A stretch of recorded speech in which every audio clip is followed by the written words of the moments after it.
Bom, vamos lá para mais um resumo da semana. Hoje trago notícias sobre as medidas da Caixa anunciadas na quinta-feira para o crédito imobiliário, tanto para a pessoa física quanto para a pessoa jurídica, números da ABCIP sobre o crédito imobiliário no mês de maio, dados do novo CAGED sobre desemprego, também referente ao mês de maio, a lei do saneamento, o marco legal do saneamento básico que foi aprovado na semana passada, as implicações que isso pode vir a ter para empreendimentos imobiliários e, finalmente, as novas projeções do mercado financeiro para o Brasil em 2020. Roda a vinheta.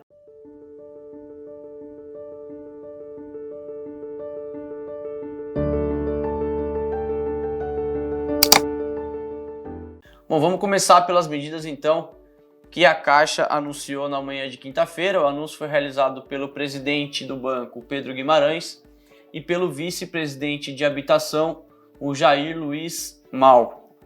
É importante destacar que as medidas tanto valem para pessoas físicas quanto para pessoas jurídicas, são medidas diferentes.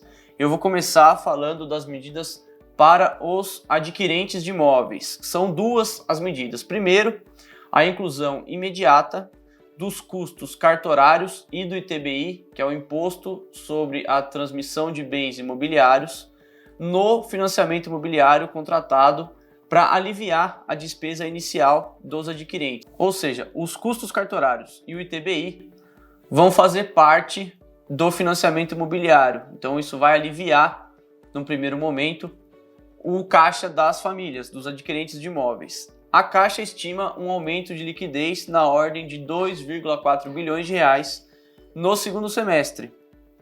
Já no segundo semestre, ou seja, ao longo do ano isso pode gerar uma reserva aí de 5 bilhões para o orçamento das famílias.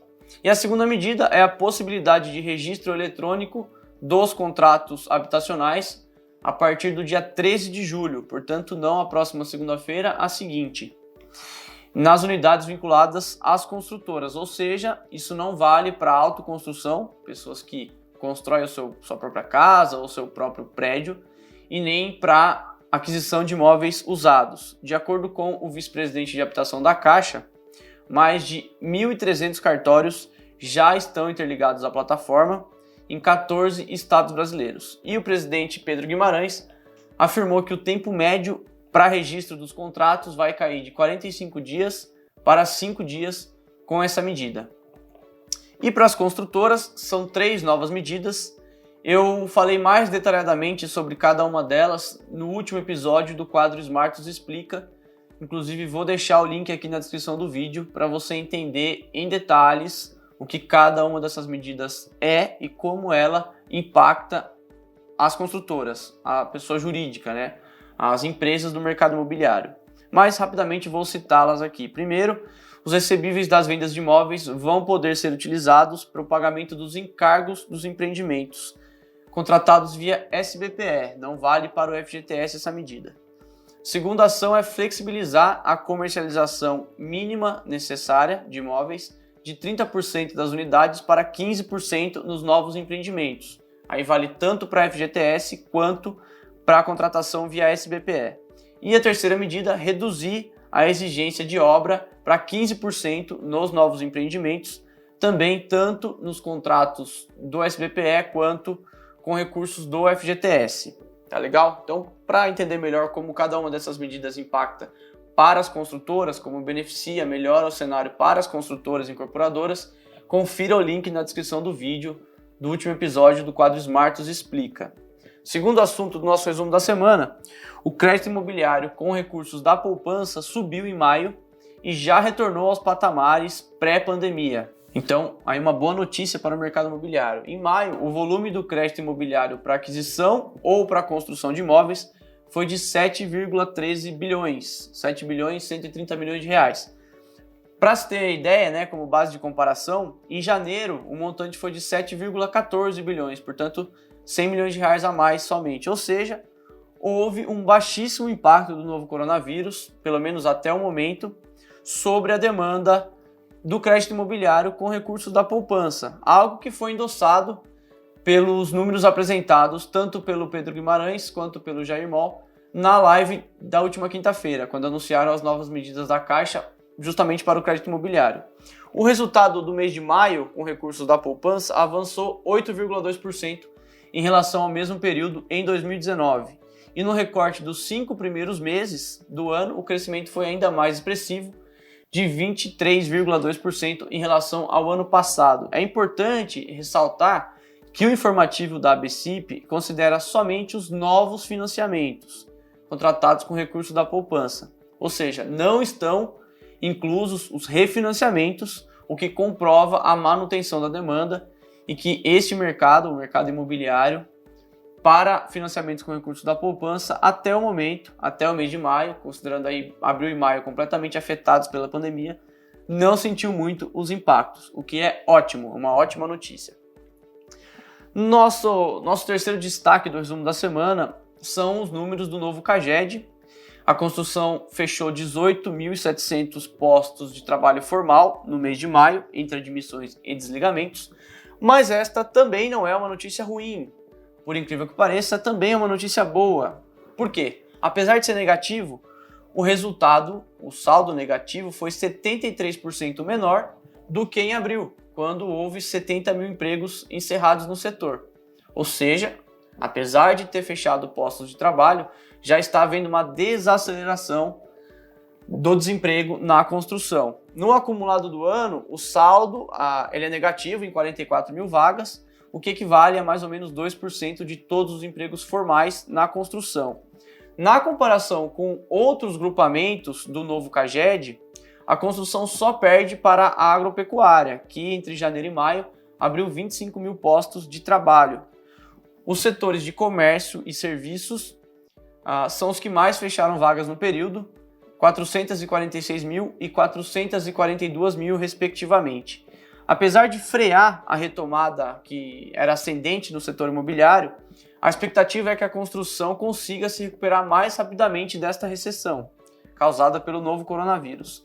Em janeiro e fevereiro, por exemplo, o setor havia criado 60 mil vagas de emprego formal. Só para se ter uma ideia, no ano passado inteiro, o saldo foi positivo em 71 mil vagas.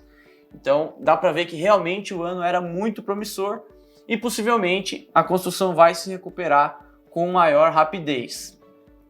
Quarto assunto do resumo da semana é o marco legal do saneamento básico, que foi aprovado pelo Senado na semana passada. Esse novo texto prevê ressarcimento dos investimentos em infraestrutura básica nos empreendimentos imobiliários. Vou explicar por quê.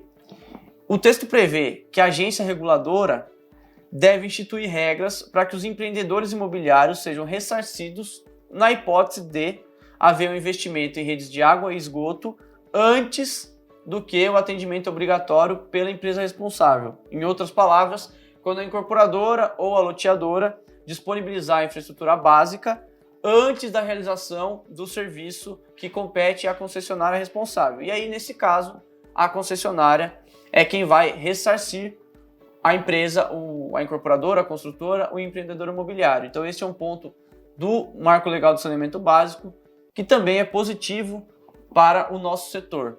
Então, o resumo da semana, dessa vez, bastante positivo. Notícias muito boas depois de várias semanas de notícias não tão legais assim, né? Não tão otimistas para o nosso setor. E para fechar, as novas projeções do mercado financeiro das instituições ouvidas pelo Banco Central para a economia em 2020, o Boletim Focus divulgado como de praxe no início da semana, na segunda-feira.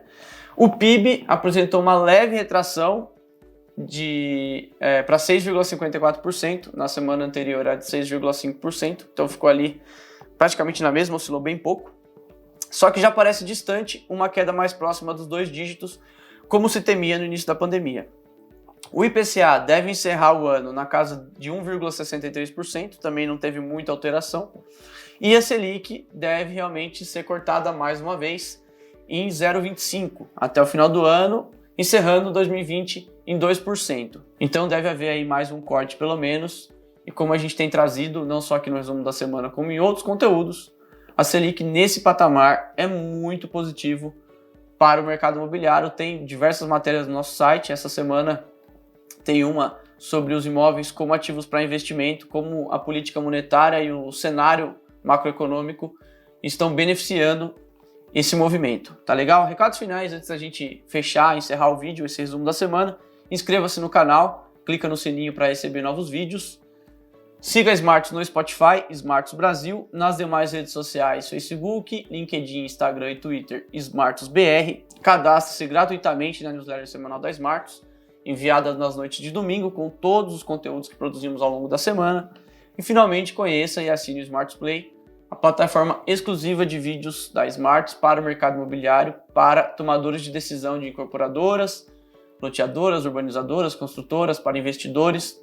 Lá tem diversas sessões, muito conteúdo bacana, entrevistas, análises, palestras, lives. Lá você vai encontrar de tudo, tá legal? Agradeço pela audiência mais uma vez. A gente se vê na próxima sexta-feira em mais um resumo da semana. Um abraço.